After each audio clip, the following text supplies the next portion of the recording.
Hello, everyone. My name is Boyd Taylor. I'm one of the co-editors of the Westminster Writers Journal, and we're here today with the members of the editorial board to uh, describe to you how the journal came about and how it's published and how you can be represented in it. Um, I'll just say first that the banner got started a year or so ago. The journal did. The banner was getting more material from Westminster writers than it could publish, and it was getting material that wasn't the sort of thing that the banner usually used. So there was a discussion at the Residents Association executive committee about how to deal with that.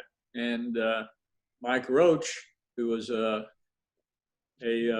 member of the executive committee, suggested that we explore the idea of a publication for those writers, and that's what we did.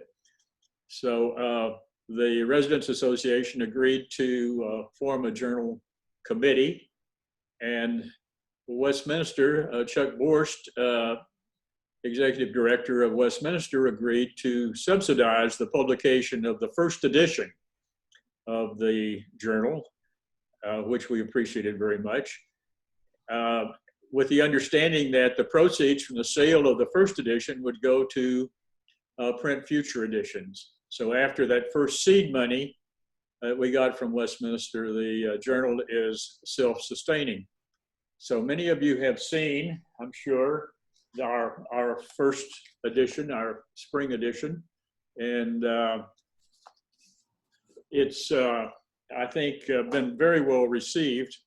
And as it turns out, we were successful enough in the first edition to allow us to proceed with the publication of a fall edition, and hopefully this process will continue in the future. The executive committee of the Residents Association established some procedures and policies so that this can be a sustaining effort into the future. And we want that because we know that there are a lot of writers here. We knew at the time that there were, but we were pleasantly surprised by how many submissions we received for the spring edition. So we're now at work for the fall edition, and we need your manuscript and your agreement that we can use it. And so we're encouraging that, and we're here today to try to answer questions that you might have about how this all works. So Lori, would you introduce our great editorial board? Right. Well, I'm the other co-editor, managing editor of this second edition. Carol Sykes is publicity chair, with Judy Iverson and Mary Lynn helping her. Jim Woodwork is going to be our formatting editor, and he will keep the main copy. Boyd is the submissions editor, and you should send your manuscripts to him, and his email is on the guidelines, which has been in everyone's cubby. Jeffrey Walker has, this is his second go around with us, and Jeffrey is also helping with the copy editing, which brings me to the copy editors. Jeffrey Walker and Phyllis Shankin and Marilyn Slominski are the people who are looking at your manuscripts before they go to the publisher. Phyllis wanted me to assure you that all they do is look at the grammar, the spelling, and occasionally they will call for clarification if they find there's some problem with dates or names or titles, as can happen. The other thing I would like to just add a few little thoughts as you begin to think about writing for the Westminster Writers Journal.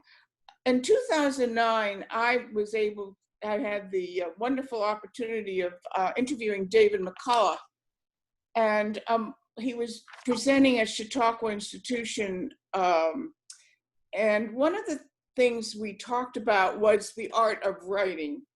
And he was most interesting. What he said is not necessarily unique to him, and many of you have probably heard it, but I found it so compelling that I keep mentioning it every time I talk to anyone about writing.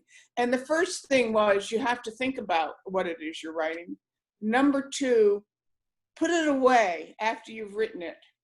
And number three, have someone read it out loud, or you read it out loud, because that is really the best way to hear any unevenness in your thought or your present composition.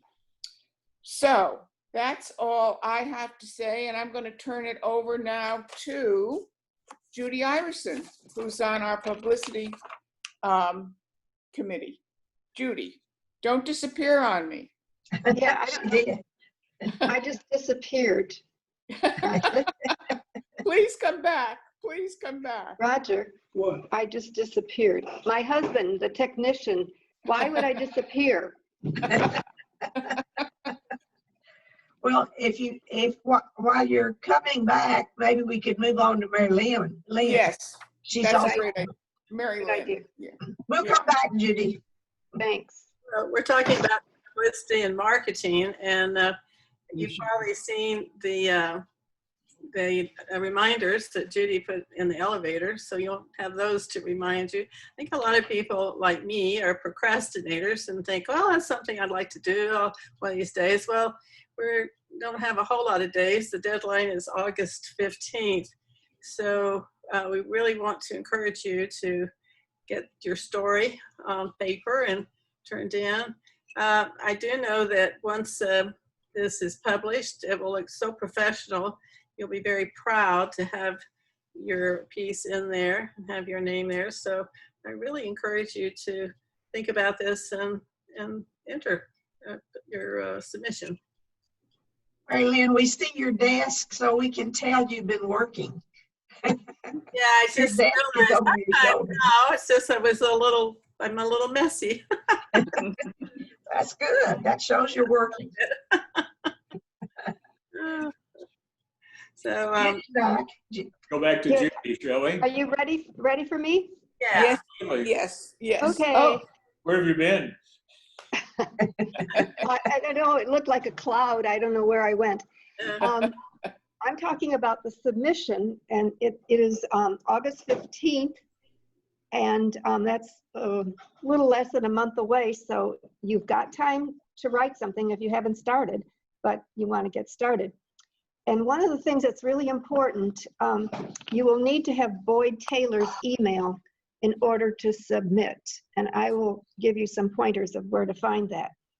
And there are specific pieces to include.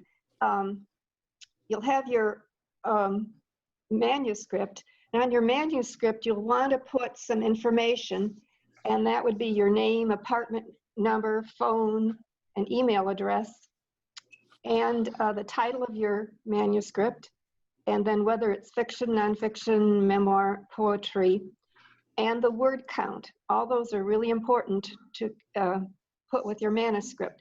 Then another attachment, we would like to have you give a bio, 3 or 4 lines bio about yourself. And then the words, I accept the terms of publishing agreement, fall 2020. It'd be nice if those 2 things could be on an attachment. And then all this information is found, so if you don't remember what I said, all this information is found on the submissions guidelines and the publishing terms. And today I asked Ruth Snell to run off some more copies of that, because even though you had them in your cubbies a few weeks ago, you may have misplaced them. So there will be copies available in the marketing area, the reception desk in the marketing area, and also in the Preston, near the reception desk. So you can stop and pick up a new copy. It's two-sided. It has the submission guidelines on one side and the publishing terms on the other side. And that way, if you follow those two pieces of paper or two sides, you won't have any trouble. So finally, when you're ready to submit, Boyd Taylor's email is found in two places. And one place would be on a sticky note on the elevator posters, and the other place would be on the submission guidelines. So those are the two places that you can find Boyd's email, and you can just send your manuscript and your accompanying attachment with the other two things that we need, and they'll be all set. And we're looking forward to receiving those. We have many right now, and we're looking for more. Thank you. Can I just say a word about the publishing terms? They're pretty straightforward, but they are things that are necessary. You give us the right to publish your manuscript. I mean, it's very nice for us to have it to read, but we can't publish it unless you tell us we can. You retain all the rights to your manuscript in case you think you've got a bestseller there you don't want to part with. We're going to copyright it, but you have the right to use it anywhere else other than the journal. And you tell us that it's yours, that you didn't copy it out of some book you found down in the library. And you'll get us the right to edit the manuscript, but we will furnish you a copy of the edited version for your approval before it's published. We do that by giving you slip sheets out of the proof copy, so you'll see exactly how it's going to appear in the print version, and you'll have a chance there to approve that.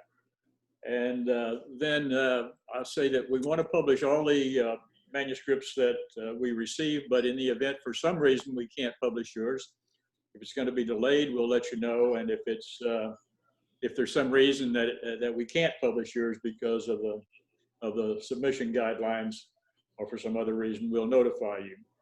And finally, and I know this is what's on every writer's mind, we're not going to pay you anything for your manuscript, but we will give you a free copy of the book. So I just wanted to add that. And I will say one more thing about sending them to my email. If for some reason you're a writer who writes in longhand or by a typewriter or some version that we all remember from our college days, and you don't use a computer, send along what you've got, put it in my cubby, and we'll get it in form so that we can use it. We want everything, even if it's not in a Word file. So, excuse me, go ahead. Okay. Carol, do you want to do the fiction and nonfiction? I surely will. And I also, in regard to what Phyllis said, I want to say again that the committee that Jeffrey and Phyllis and Marilyn are on, the copy editors, they will not change the voice, your style of writing. I wanted to be assured of that. They are just looking for little mistakes that we all make, and in regard to punctuation and that sort of thing, spelling. So on we go, and I'm sorry Jim's not with us. Nonfiction is one of our categories, and so you say, what is nonfiction? It's essentially anything that isn't fiction, but like, for instance, essay, and of course memoir really is nonfiction as well. So look at the categories, and if yours doesn't seem to fit in any, I bet it'll fit in nonfiction. So that's what you can mark on at the top of where you put your word count and your name and so forth. In regard to fiction, some people say to me, well, how in the world do you get ideas to do that? And I think it doesn't matter if it's writing or painting, you simply have to start and then it will come. But if you sit there and look at a blank screen or an empty page, it's not as likely, you're not as likely to get going. Here's some ideas that, for instance, the one that I submitted this time is, came to me in a dream, actually, the first part of it is, but then I had to continue and say, okay, what does that mean, and who are they, and where are they going, and why? And so then when I started asking questions to what had come to me subconsciously, I then began to create this story, which is fiction. I wrote a book and it's called Fairy Tales Are Real. And in that instance, these are really stories about people, but I gave, like, my daughter became a princess and she had all these troubles and fell into a pit and was I don't want to say hurt, but wounded, and she happened to be our daughter happened to have dyslexia. So you see, I twisted it and made her a princess who fell in a pit and had to deal with that, which our daughter did and graduated a happy story from Duke University with the magna cum laude. So it was a happy story in reality, and it gave me a fun way to write about somebody. And, you know, I don't know where they come from really, but those are ideas. But start and both writing and painting. I think at some point your work takes a life of its own and off it goes, and all you have to do is follow. Sounds easy? Okay, let's go on and hear something about poetry, which is another of our important. And Jeffrey, you're on. Tell us about poetry. Well, poetry is in some ways hard to corral, in that it can be fiction, it can be nonfiction, it can be any number of things, as well as there's so many different forms in which you can write poetry, from sonnets to Japanese haiku and Shakespeare's writing and so on.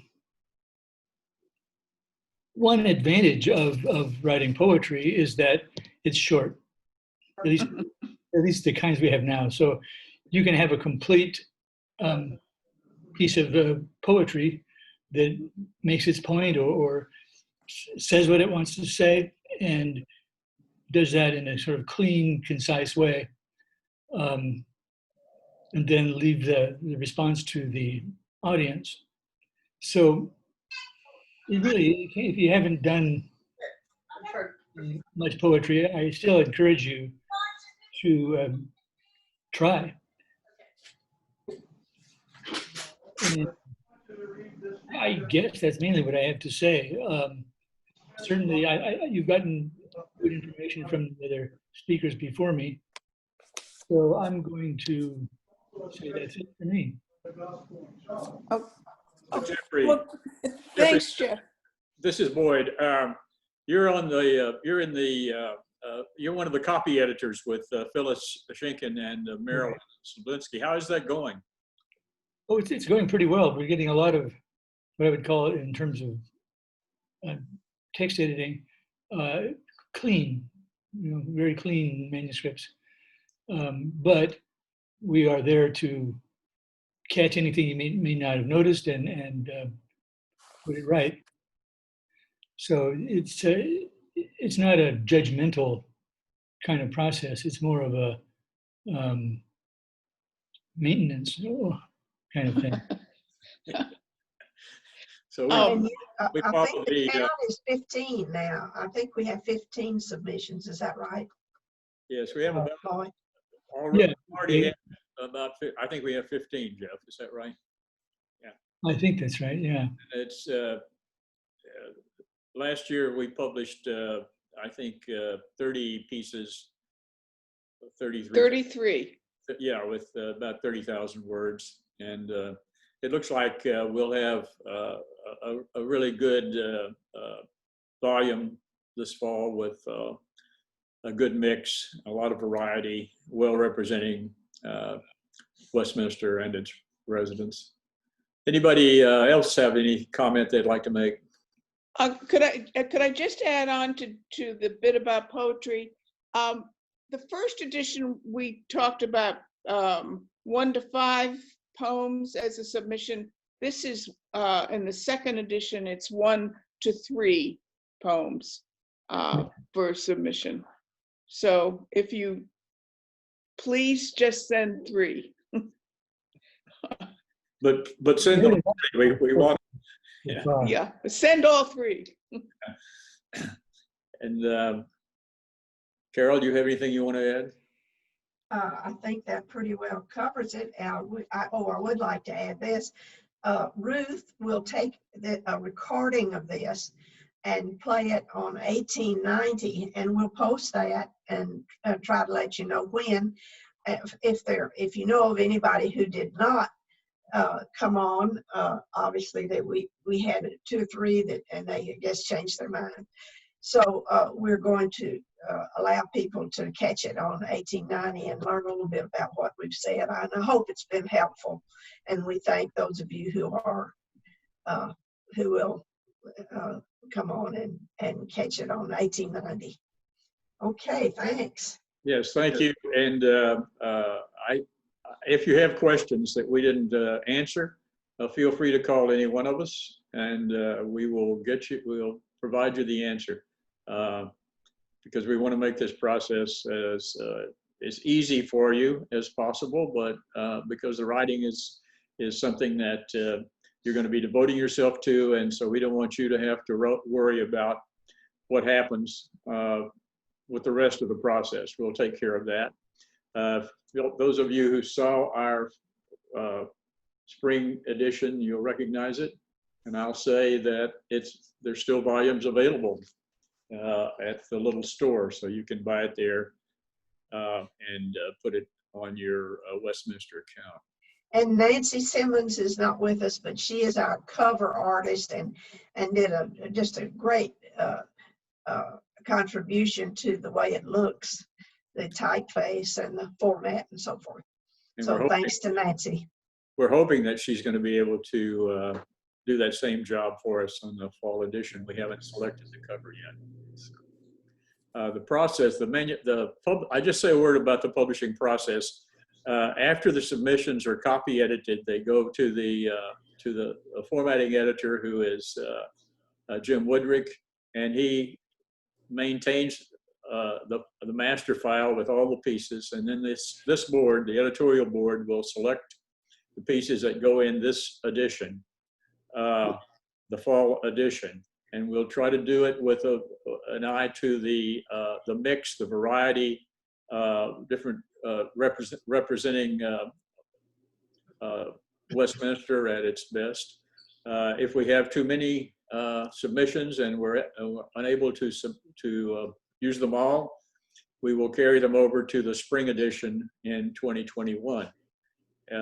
So after the layout, after the pieces are selected by the editorial board, then there's a layout process where we decide the order in which it's going to be, the stories are going to be